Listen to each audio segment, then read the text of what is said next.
Assalamu alaikum wa rahmatullahi wa barakatuh. It's your brother Amir Junaid Muhadith, formerly known as Loon from Bad Boy Records. Right now, I'm chilling with my brother in faith, Big Ed. That's what I call him, on the Deen show. So get your Deen right. You heard? Barakallahu feek. Bismillah, alhamdulillah. Let me give you the best of greetings, the greetings of peace. Peace be unto you. Now, my name is Eddie, and I'm your host of The Deen Show. And I get a chance to sit with a lot of wonderful people. People who have come to acknowledge what the truth is in life. They joined this beautiful brotherhood of over 1.5 billion people from all around the world. The fastest growing way of life in the world today. And my next guest is one of those people. Now, he's a unique individual. He's my brother and your brother. And we want to know why this former rapper, hip-hop phenomenon, former bad boy, gone good boy, who was with the likes of Sean, P. Diddy, Combs, hanging out with all the celebrities, and he left that life to live this good life, the life that brought him peace. You're going to find out how he attained something that money couldn't buy. I got a chance to sit with him, and I'm very excited to share his story with all of the viewers of The Deen Show this week. On The Deen Show, Loon, former bad boy, gone good boy. Let's find out why. Enjoy this week's show. Deen. Allah, there's only one God, and Muhammad is his messenger. Allah, la ilaha illallah. Allah, there's only one God, and Jesus was his messenger. Allah, la ilaha illallah. I don't know why I did that. Maybe it's just to break the ice. Assalamu alaikum. Wa alaikum salam wa rahmatullahi wa barakatuh. Peace be unto you, my brother. Oh, and also with you, Aki. Now, what was the greeting that you used to have before when you used to see some of the homeboys? You know, what up, son? What's good? Yo, What up, son? Yo, what's going down? Now you're saying you wishing me peace, I'm wishing you peace. Is something Man, new, I'm huh? wishing everybody peace, you know. I mean, Islam has brought peace into my life that I couldn't find, you know, living the lifestyle I was living in the music business. And it feels good to wish peace unto others once I've found the peace for myself. Now, we are excited to hear this story because we get to talk to people who have come from all walks of life. You know, people have this misnotion that Islam is something just for the Arabs. Yeah. But when they see an American who used to be or someone who is an icon, people are looking up to you. You're singing with P. Diddy and the Bad Boy Crew. Is that what they're called? Yeah, Bad Boy Records, Bad Boy Entertainment. You know, P. Diddy, Sean Combs, Sean John. You know, I ran with an entrepreneur. I ran with an icon in the music business, and I was exposed to so many things in such a short period of time. The success of the records that I did with Puff, you know, propelled to be in, you know, audiences all around the world. It wasn't a country that I couldn't go to that a person couldn't identify with who I was, or the songs I created, or the records I partaked in. And you know, it's just an overwhelming feeling to be embraced by such a vast audience. But you know, to become a Muslim, Allah subhanahu wa ta'ala has definitely replaced that audience, you know, saying with a whole different light. You know, it's a whole different thing, and the transition has been so beautiful. You know, Allah is most kind. You know, the brothers and sisters that I used to, you know, run with in the music business have embraced my conversion to Islam. You know, my family has embraced my conversion to Islam. And it's just been smooth sailing, man. Allah is most kind, because it's something that I really needed, you know. And I think a lot of entertainers in that business are searching for the same peace. And, you know, may Allah guide them all. Let's talk a little bit about the past. We're not going to go into any details or anything, but for the benefit of those who are still trying to chase what you were living, they call it the American dream. Yeah. People see the videos and they see all the rides and they see the women and the glamour and the glitz, but it's not all that. Well, for the most part, I think that a lot of people, you know, mainly, you know, preferably the youth, you know, we all share kind of the same common desires and temptations. And I think the music business kind of breeds these things, and it gives people a one-dimensional perception of, you know, mostly the perks in the business, so to say. And I think that, you know, the youth, by being so inspired all around the world, you know what I'm saying, being so inspired by this lifestyle, a lot of them who have been born into certain faiths, you know what I'm saying, like Islam and things of that nature, you know, they try to incorporate this lifestyle into something that's so beautiful, you know what I'm saying. Islam is just so beautiful, and I've been seeing over the years how, you know, this business and this lifestyle has affected so many of the youth. And myself, I think that traveling the world and living this consistent pattern of doing so many sinful things, you know, that come with the business. You know, we actually, you know, have the opportunity to make songs that might not be so vulgar, might not be so, you know, negative. But the reality of it is there's a lifestyle that comes with it. And that was the thing that really plagued my life, because what you're propelled in based on the success, you know, is a lifestyle that just becomes so repetitive and so consistent, and you find yourself being removed further and further away from the truth, further and further away from peace, further away from anything that was pure about you before you entered the business. So, like I said, you know, on the outside, everything looks good. You see the $100,000 cars. You see a lot of diamonds. You see, you know, for men, for the sake of men, you see a lot of females, and they think that this is, you know, this is a life. This is like, you know, paradise right here on earth. But the reality of it is, you know, I couldn't purchase peace. You know, I was probably able to buy a car, buy a house, buy a chain. Couldn't purchase peace. And the reality of it is, while I'm sitting here constantly paying for the disease, the cure was free. Paying for the disease. Paying for the disease. And the cure is free. And the cure is free. Why are people running away from something that's free to something that's expensive? Because you got to pay for the martinis and the, I forgot what's even drunk in the club nowadays, the Dom Perignons, and you got to pay for all these things. And but you can get some water easy, like when that's what I'm saying. Like, I think people treat life like the flu shot. You think you can treat the flu with the flu? Yeah, it's not like that. You know what I'm saying? And what happened was, you know, Allah's guidance is just amazing, because I think sincerely in my heart, Allah heard me and heard the oppression that's hidden. You know what I'm saying, from a lot of us entertainers. You know, we try to forge this image and we try to forge this character that's, you know what I'm saying, like, suitable for the fan. The fan admires this character, they're drawn to this character, but the reality of it is we face tragedies no different from normal people. But the reality of it is we try to go past that and continue to feed the fan, you know, this impression that they desire and that they gravitate to. But me, on the other hand, you know, it just got to a point where it was just getting very overwhelming, it was getting very overbearing, and I just found myself searching inside, like, man, I need an answer. I need something that's going to give me a route to just, you know, alleviate some of these pains. And I would try all kinds of things. You know, sometimes you just be like, yo, listen, I'll just go buy me a hot car. Maybe I feel better. You know, maybe if I go buy a chain. You know, maybe if I go to the spa for about 5 hours, go get a seaweed bath and all the, you know, whole crazy stuff. And then, you know, you get one phone call, next thing you know, you got knots in your back again. Or you drive the car, you know all the features in the car is no fun no more. Or you wear the chain, and after a while the chain is just kind of boring because, you know, everything upgrades as you go. And I found myself like, I can't find peace chasing this methodology. So what happened, I was fortunate to do a song with an artist from Canada, you know, a brother named Masari. He was a Lebanese artist.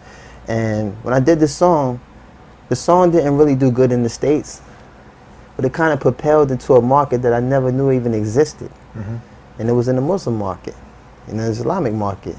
And what happened was I got, you know, called to do shows in like Muscat, Oman, Dubai, Abu Dhabi, and things of this nature. Even I performed in Kazakhstan. I performed in a lot of countries, even in West Africa. And I found myself running to Islam, keep running into Islam.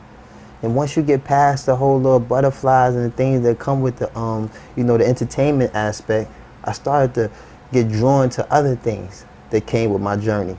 And that was like the adhan being called. The adhan being called in the city, like, just rang through the whole city. Everybody would just stop. You could hear people breathing. This is a song that I heard that was more beautiful than any song I've ever wrote in my life. That's the Muslim call to prayer. The Muslim call to prayer, you know. Yeah. And then, like I said, at some point you find yourself trying to shop between Dhur and Asr. Everyone's taking the sun in that. You know, I come from New York City. Everything's 24 hours. I've never seen anybody shut down in midday. You know what I'm saying? And all this is for the sake of Allah. All this is for the sake of God. And it's like, this was so consistent. You know, every place I went, I just seen this whole consistent practice of worshiping the one true God. And this was something that I was looking for. This is something I wanted to be a part of, because there's a lot of inconsistency the way people practice and worship, you know what I'm saying, God. And what I saw in the Muslim was very consistent. And I just couldn't, you know, I couldn't tear myself away from it. After a while, I started to see and study, ask questions. I would go to certain bookstores, buy books, and just found myself getting more and more drawn to trying to learn this culture, and learn this lifestyle, and learn this religion. So while I was in the UAE, I found myself, you know, pretty much, you know, at the last leg of this whole party thing. And, you know, I actually seen the sunrise while I was in Abu Dhabi, and I was staying at the Emirates Palace. And I watched the sunrise, and I'm looking at the Arabian Sea, and I'm just saying to myself, like, this is just beautiful, man. This is just beautiful. And it's like all the misconceptions that you see in the media about the Muslim, you know, all of these things were quickly getting dispelled, you know. And I started seeing, like, maybe the media is only, you know, establishing 3% of Islam. Because everywhere I'm going, I'm seeing just the exact opposite. I'm seeing streets you can eat off. I'm seeing people whose hospitality is just amazing. Everywhere you go, someone's offering you tea, someone's offering you dates, someone's offering you help. You know, people that are very less fortunate than the people I used to hang with. I'm hanging with multimillionaires. They got yachts, you know what I'm saying, mansions, penthouses, and things of this nature. And it's hard to even extract a cold soda from them. You know, and then to be around people who really didn't have much, were always willing to give, you know, and want nothing in return, you know, because they feel that their blessings come from Allah. And that's a concept that I could incorporate in my life, because I was a giving person. I was a person that overasserted myself for the sake of success, for the sake of bringing success to other people, for the sake of helping other people find success. But the benefit at the time, I was looking for the return to come from the people I was helping. But then I learned that that's not where I'm supposed to be looking.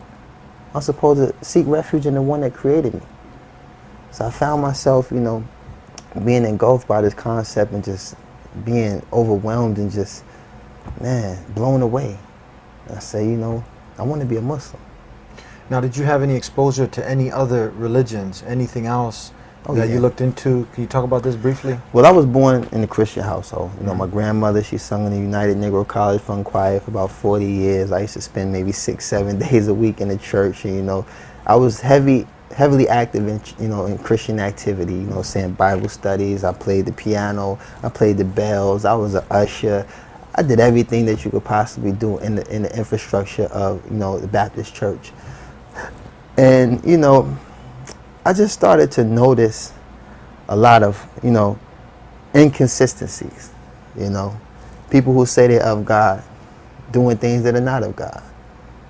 And it's not that, you know, because even in Islam, you're not supposed to judge the Muslim, you know, judge Islam by the Muslim. Yeah. So I'm not saying that I was judging the Christian by, you know, but the reality of it was so repetitive, the inconsistencies and how things were practiced and how things were done.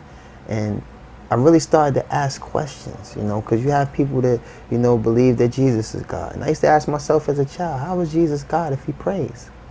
Who's he praying to? And it's just certain little questions that I wanted answers for that I couldn't find within the infrastructure. It's a good question. Who was he praying to? That's what you're saying? Yeah, exactly. Like these are like common sense questions. These are not something that really take rocket science. Yeah. And you know, and even like with Adam and Eve, I'm like, how are we held accountable for the sins of the first, you know, man and woman created? Like, how am I, like, why am I to blame? I never met Adam. I never met Eve. Why would I be held accountable? That would make God unjust. You know, when we know that God is so merciful and God is the most just.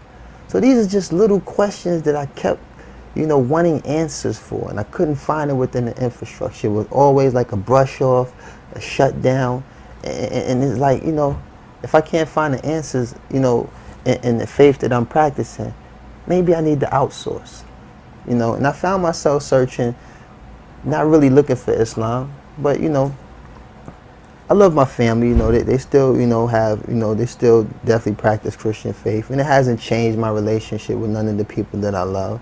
But the reality is, I found something for me, and the peace that I found, I try to share. You know, I'm very patient with the people I love, and you know, Islam is not something that you force upon somebody, because it wasn't forced on me.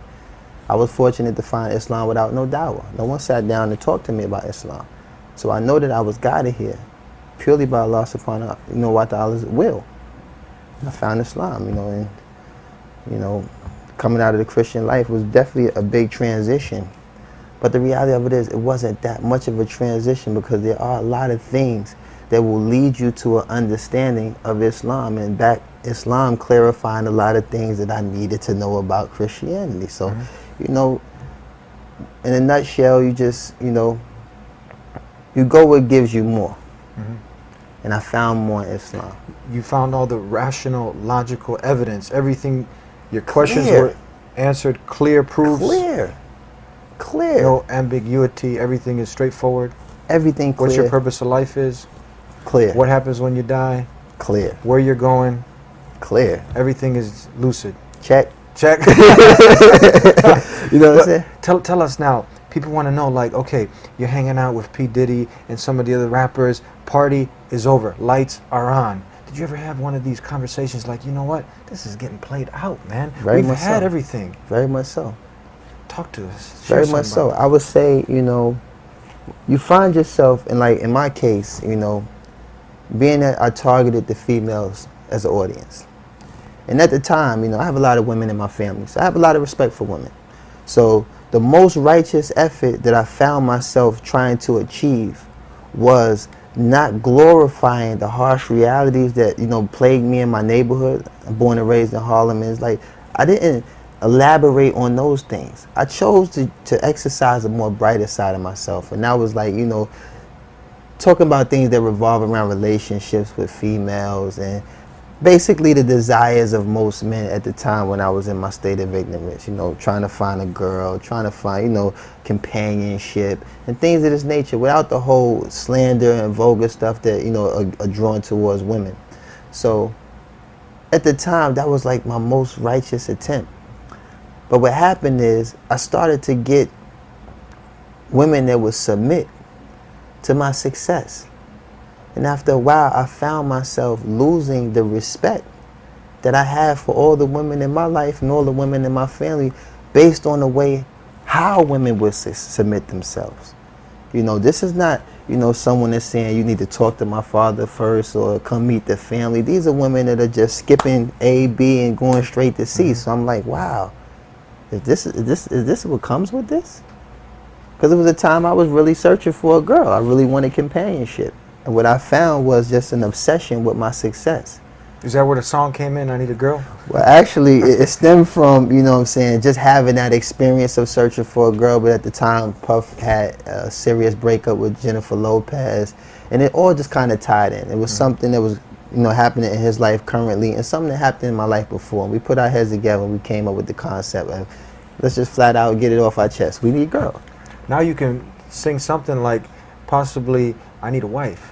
You know, for the brothers, exactly, when you get them married, because Islam obviously encourages this, to be with a exactly woman, but the way that is pleasing to the Creator in marriage. Exactly. And that's what I'm trying to say. I was getting to the point where it's like, the females, you start to realize, hey, after, you know, everything is said and done, you're trying to find the most polite way to remove this, you know, sister out of your life.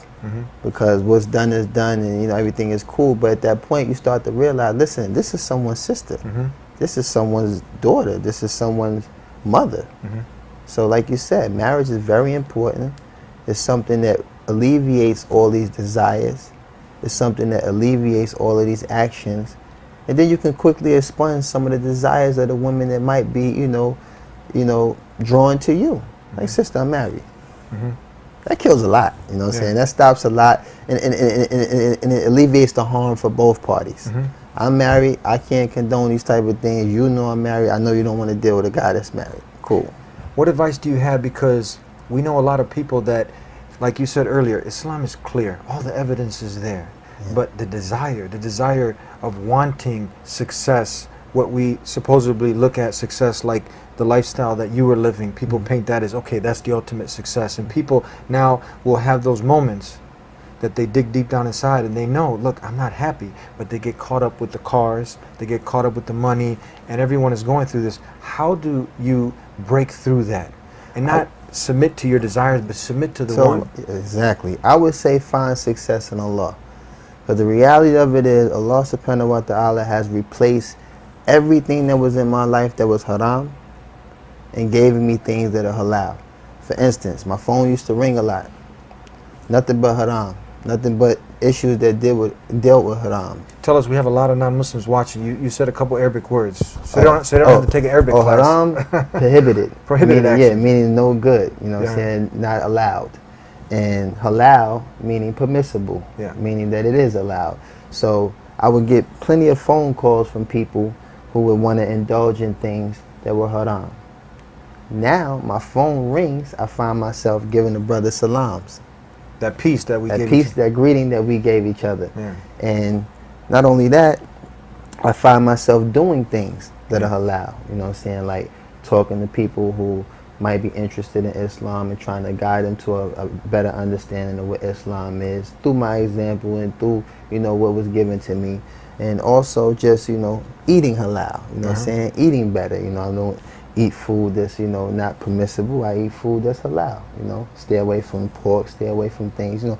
And it's just, Allah gave me the audience that I had before. You know, I still have the same young brothers and sisters that was intrigued by my musical career. Now all of them has embraced me as a brother of Islam. I have more siblings now than I've ever had in my life, you know what I'm saying? And I've been embraced by a brotherhood that surpasses any, like, temporary relationship I might have had with anybody that was in the business with me or anybody that I grew up with in the street. You know, and not to discredit any of my relationships, but the reality of it is Allah has removed a lot of these things that caused me harm and placed me in harm and danger. And now I just live a very free, peaceful life, and I wouldn't give this up for nothing in the world. No money can buy what you have now. No money can buy. Peace and contentment. Like I said, the cure is free. You're paying for the disease. Tell us, have you gotten a chance to interact with some of the people from Bad Boy Records, Puff Daddy? Have they said, what happened, brother? Have you gotten a chance to share this wonderful story of yours with them? I bumped into Puff a couple months ago. Busta Rhymes, who's also a Muslim, Raekwon, who's also a Muslim. And it seemed like a reunion because everyone was there. Jay-Z, Q-Tip, Puff. It just seemed like a reunion. But it was so funny because I stood there for a while. Nobody noticed me because I had grew my beard out. And, you know, I'm just standing in the cut. But when I met Puff, you know, we laugh and chuckle. We have a brotherhood that's still, you know what I'm saying, we have a relationship that's still there, you know what I'm saying. We've done a lot of things together. And I think he was very receptive to what I was, you know, upon. And at the same token, it's always a pleasure to see him. And there's always, you know, a benefit to be around him because, like I said, he's an icon. He's a major influence on a lot of people. And when the time is right, Allah knows best, you know what I'm saying? Inshallah, I will be able to, you know, consult him in an environment that's suitable. And maybe one day, inshallah, you never know, Puff Daddy might become a Muslim. What advice, closing comments, and suggestions for those who are trying to mimic the hip-hop phenomenons and people who are in your position? What advice so they don't go ahead and touch the hot stove? You know how you tell a child, you know, the stove is hot and they just got to go ahead and burn it. So they don't have to go and take a long journey because death can reach you at any time. Definitely. And maybe you don't come back to where you were, you know, to finding that peace. What advice do you have? My advice would be, you know, if you're trying to, you know, incorporate a love for music, just be mindful that there's a lifestyle that comes with the music that kind of, like, you know, destroys the whole positive effort of trying to just exercise a love for music. It kind of cancels out. You can't have one without the other. You do the music, you're going to indulge in the lifestyle that comes with the music. And the lifestyle itself is definitely something that you don't want to get involved with because it draws the guts out you. It draws everything that's pure inside you. And it's just something that, you know, removes the peace of mind that you might have had before you came into business. Some people feel like these desires are going to lead them somewhere, but the reality of it is, take my advice, you know, there's going to be a breaking point. There's going to be a point where you're going to find yourself overexerted, exhausted, overworked, and the benefits are not going to add up. So the reality of it is, you know, don't just take my advice, but try to take my advice. For real, it's serious. Brother, thank you very much for being with us here on the Deen Show. Man, pleasure being you. Man, Eddie, he's a good man. Thank you, man. Thank Allah you very much. continue to bless you as He has, Ameen. by opening your heart and to this wonderful way of life. And I'd like to thank you for being with us on another episode of the Deen Show. Every week we're here trying to help you understand this beautiful way of life. Beautiful. All the messengers of God, they submitted to the one God. Try to strive to live that good, wholesome life. Try to give birth what's already inside of you, that goodness. Bring it out. Ask for the guidance. It's very simple. Yeah. And the truth shall be made clear. Hopefully we'll see you next time here on the Deen Show. Until then, assalamu alaikum, peace be unto you. And see what everyone's talking about. Prove. If you find one contradiction, it can't be from God. But the rational idea, the rational explanation is, you do your best. Give up worshiping God is one. I will never give up spreading this message. The reality of life usually doesn't sink in until tragedy comes. You get a few bad people, the media grabs a hold of that and spins it the way they want to. If you say that you do not believe in Jesus, you have stepped outside of Islam. You cannot be a Muslim. It is a tenet of our faith to... It's cold, it's late, everybody's sleeping. I arise and ask Allah to forgive me. Oh Allah, you see, oh Allah, you know all the sins I do. I turn to you to forgive my sins in my heart. I'm your sinful slave, you're my loving Lord. I'm the one who runs away, oh Allah, guide me. Bismillahir Rahmanir Rahim. Allahu la ilaha illa huwal hayyul qayyum. لا تأخذه سنة ولا نوم له ما في السماوات وما في الأرض من ذا الذي يشفع عنده إلا بإذنه يعلم ما بين أيديهم وما خلفهم ولا يحيطون بشيء من علمه إلا بما شاء وسع كرسيه السماوات والأرض ولا يؤوده حفظهما وهو العلي العظيم